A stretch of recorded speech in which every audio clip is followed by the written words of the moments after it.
Welcome back, guys, to the Talkaholic Studios. Today, we're going to be on our second episode of Boss Bipocs.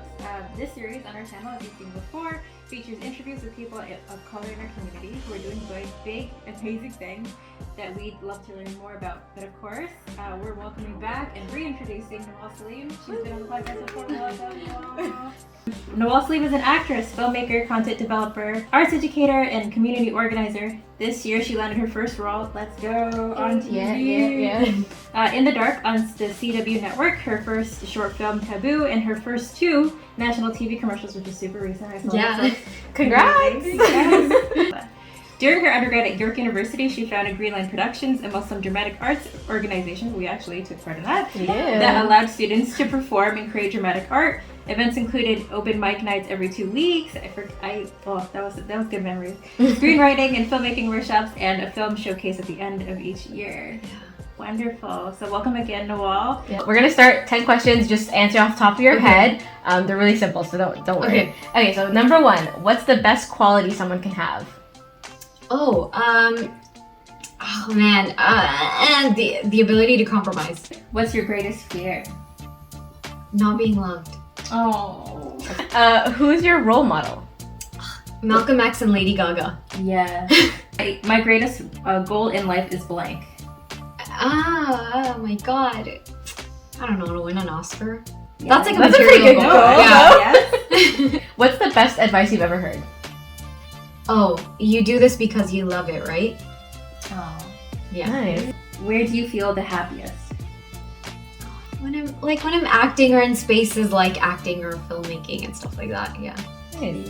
What do you dislike the most in a person? Oh, I don't know, everything. No, I don't like The people. fact that you're human. yeah, how dare you? Why aren't you a penguin? God, what do I not like? I guess I don't like materialism. Okay. Sure, off the top of my head. Cool. What's the best way to show love? To do it in the way that person can see it as love. Does that make sense? Yeah. Yeah. Okay, what do you think your greatest flaw and strength is? My flaw is that I'm like really emotional and impulsive, and then my greatest strength is that I'm really passionate, so I'll like fight for things to like the end. Yeah. Love that. And the last one, if you were not yourself, who would you be? I'd be normal. I'd be like my sister. Like she's just so like normal and like yeah. I know that sounds, it's like such a weird backhanded comment, but like she's so regular, and I'm like I just like aspire to that regularness. So cute. Yeah. All right, thank you. Amazing. All the 10 questions are done. We have a little bit of a segue here for you to catch us up on everything that happened since. So we were just talking earlier before we set up and stuff that 3 years ago was the first time you spoke with us. Yeah. It's pretty incredible that all that time has passed by. Definitely. But to get caught up on that first conversation, because I think a little bit of this kind of covers all of that stuff. To check out our first conversation of all, there'll be a link. Yeah, somewhere. This vicinity. Well, since we last talked, can you catch us up on all the things? So I think you mentioned getting an agent the first time that we talked, and then we attended your doc festival. Yeah. So much has happened then. So catch us up on all the 3 years of progress. Oh my god, the 3 years. Okay, so if the last thing I told you was that I got an agent, I guess since then I've done so many auditions. So many. Last time I counted was actually a couple of months ago, and a couple of months ago it was at 40. Ooh. So I want to say like it's probably at 45, or I don't think 50, probably at 45 by now. And it's interesting, I actually had my agent for 2.5 years and I didn't get anything. Wow. Yeah. And I remember thinking to myself, like, is it the hijab? Am I not good enough? I'm like, eventually he's gonna be like, listen, I'm picking somebody else or something. And then I got really lucky this year to get the TV show, my first short film. I just shot 2 commercials, which was exciting. And yeah, I think those are like kind of like the big things. But it didn't happen after, like it wasn't happening over 3 years. It almost just suddenly happened, which I'm grateful for. But yeah, I didn't think it would happen. Because I think it was like a week ago that you posted about the commercial. Yeah. So tell us about that. What was that like? Because that was 2 in a row, right? Yeah, it was actually. So I got my first commercial. And I went to go shoot it on Friday, and I just get this email. And in the email, it said, hey, we're shooting a commercial on Tuesday, and you did an audition for this, but we saw you audition for something else. Are you available to do this one? Crazy. And I was like, wow, what are the odds? Because I always audition, right? And I've done so many. And so it's like the first time where I just kind of, it was like handed to me, and it was really nice to have that actually. And they were like, can you do it? And I was like, yeah, why would I say no? And I did it. And it was very different. Like the commercial on Friday was like a traditional commercial, whereas the one on Tuesday was actually like still photos. So it was almost like a photography shoot. But apparently they're going to make it into a video commercial. So it's exciting. Yeah, nice. That's awesome. I'm so excited to see that on TV. I know. Yeah, right. So like you've been through a couple of roles now. What would you say you've learned about the film industry? So either about the industry itself, auditioning, on-set experience, or more insight on how being like BIPOC and Muslim in that space is like, how is that a unique experience? Wow. Oh my God, how do I answer this? I know. Yeah. What did I learn? I think one of the things that I get a lot, sometimes like in emails, like I get this question, like, how do you become an actress? And I kind of try to put myself in that person's shoes. And I think when it comes to like your dreams, you want it right away. And like my dreams and my work as an actress has been such a testament to understanding that everything takes time. And so that's one of the things that I've learned, that like it's just something you like have to wait on for a really long time. It's something my agent said to me as well. He's just like, was it my agent? Yeah, he did. He's like, there was this like Oscar speech where she was talking about how acting is about longevity. And so when I give advice to people, I always say like, if you expect to become an actress in 2 to 5 years, you're not going to be an actress. Mm-hmm. Like you have to do this for like 10 years or 20 years and then hope to see it come into fruition. And like the only way that you can do it for 10 or 20 years is you just have to love it. Yeah. And you have to do things from a place of like just excitement and fun and gratitude. And so I think that's like one of the things that I've learned was just like, God, it takes so long just to get something.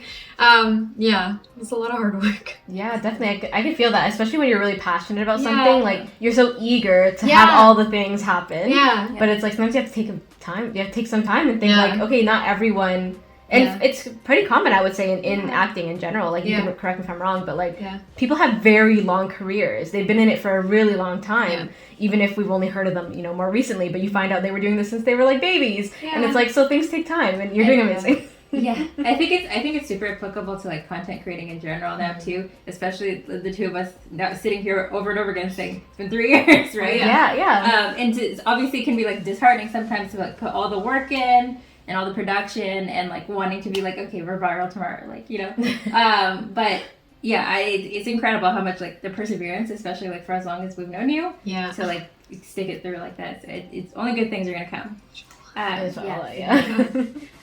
We want to know what's inspired you the most. So we actually came up with this question and we were like, why haven't we asked her? Like talked to her so many times that the actual question of like what started all of this, right? Oh. So we could start off with movie. Okay, I might not be able to answer a question like this, but I will answer the question. Okay. Because people always ask me that. They're always like, who's your favorite actor? And I'm like, me. Okay, I don't have a favorite. What's as an actor? What do you say?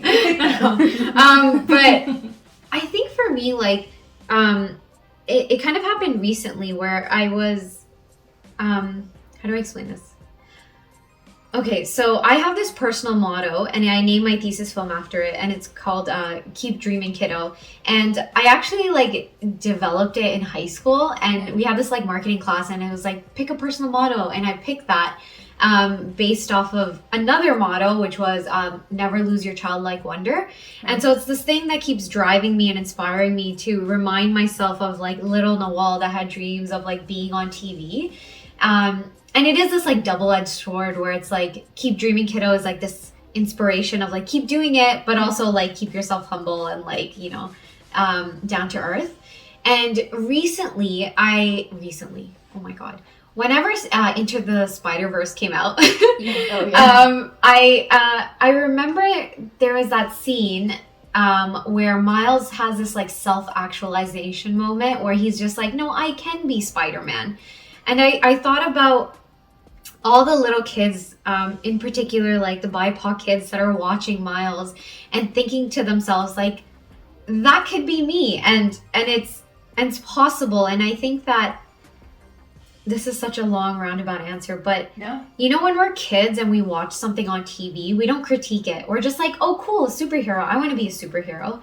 And then we grow up and the world tells us, oh, wait, actually, you can be a superhero. You're black or you're white. Or no, you're not white. If you're white, you can be anything. But that's fine. But rather, they'll point it out. You're Muslim, you can't do that. You're Asian, you can't do that. You can only do it if you're white because Spider-Man's white. But when you're a kid, you don't realize that. And so, like, as an adult, reminding yourself, reminding others that, like, we're all just children. And, like, we should never stop children from living their dreams because they're BIPOC or they're this or they're that. And, like, allow children to live out their childlike wonder. And so I think that's what kind of inspires me, is just, like, reminding myself that, like, when I chase my dreams, I'm doing it for little Nawal, but like all of us are just little and we're just like growing taller, but we're all just like, it's for like the children in us that we owe it to. Yeah. Cause like children and childlike, it's about innocence. And like, what do we do? Like, what did we do to not be heroes, right? Or Superman or Spider-Man. And so it's like, why should that change when we get older? And why should that be pointed out because we're BIPOC? Like, we should have that opportunity. So I think that's what inspires me. I love that. I love that. That was great. That was not like my favorite actor. But yeah, that's okay. Oscars. Make sure. Remember that for your Oscars. We'll send you the club so you have that. Yeah. Have your long-term goals and dream roles changed over the years? Do you see yourself going down a specific genre path leading towards movies or TV? Has your taste changed, or what is your dream project? That's a lot, but you know, pick and choose what you want to answer there. No, I think I mentioned this in my thesis film, so I'll mention it again. Like growing up, like although I watched a lot of TV, I watched everything on TV. So that means like I watched like American Idol, and so I grew up, I wanted to sing, or like America's Got Talent, and stuff like that. And so like reality shows and stuff. And so, and then that grew into wanting to be a wrestler, and then eventually being like, okay, I want to be an actress. And so I guess in that sense, like I definitely I don't want to be on TV for the sake of being on TV. I don't want to be like famous or anything like that. Like I don't want to be like an influencer, like nothing like that. I definitely want to like act and be like an actor's actor. Right. But yeah, I mean, I think like I always say, like my dream role is like Batman, and like I really want to be an American Horror Story. Yeah. And I know it's like, how would you conceptualize that because it's so much gore, but like it's something that I really want to try because it's like fun and edgy. Yeah, like action films, like Godzilla. I have a recent obsession with Godzilla. So Godzilla, stuff like that actually that I'm like really into. Yeah, so like horror and like superhero / action. I guess drama. I'm not into romance and I'm not into comedy. So everything else. Everything else that will torture me. Yeah, I already know. Okay. You heard it here. If everyone's looking at the wall. Godzilla 4. Nawal just comes up with this over the buildings. Yes! I love that. Okay, that's amazing. That's awesome. Okay, well, we've come to the end of our episode. Thank you so much for joining us and for sharing. We love having you, so like we're probably going to continue having you on this podcast as long as you still want to talk. Yeah. But before we end, do you want to plug yourself? Where can they find you? Mm-hmm. Any work that they tell them where to find you, where to find your work, all the things. That's so funny. I need a proper presence. Because people always ask, and they're like, your Instagram? I was like, it's closed. Don't talk to me. Don't try to request. Yeah, I mean, I guess the best thing is if people want to reach out, it would be to go on my website. Very simple, nawalsalim.com. I guess I do have a Facebook page, which is facebook.com/artist Nawal Salim. I guess if you want to follow me on Twitter, but I don't talk about anything but like zucchini, so just like that's fine. Don't follow Why me. zucchini? It's just like I'm like I want to cook a zucchini, and then I'm like I'll never be loved. It's just like literally the other two, and I'm like people are like plug your Twitter. I'm like I swear there's nothing to see. My Twitter is just pictures of cats. But, exactly. So that's my plugging. Facebook and website.